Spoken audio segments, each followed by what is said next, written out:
Welcome back, everybody. It's been about a week since the last video.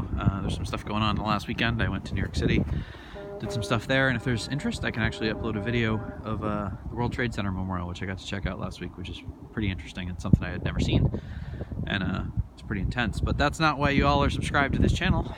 You're subscribed because you want to see how this house looks. So just showing what happened in the last week. Basically, the framers are pretty much done. There's some interior framing left to do, but it's relatively straightforward and small jobs, so that'll just get done, you know, here and there. But big news is that the doors are in, at least mostly in. You can see the exterior doors on the outdoor storage sheds, and the two large glass doors that close in the house are now installed. They still need their hardware and stuff installed, but they are there and in place, which is nice. Just panning over, you can see what it looks like.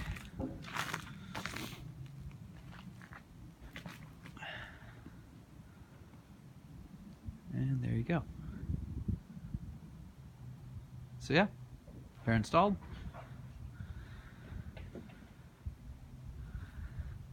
Let's just go in and I'm going to do a walkthrough and see what else there is to see. As you can see, the exterior door here needs to be installed still, and there's a door that needs to be installed, you know, at the far end of the house with some sheathing put up. But these are straightforward tasks, so I'm assuming they'll be done pretty quickly, and then the house will actually be closed up for the elements. All right, thanks for watching.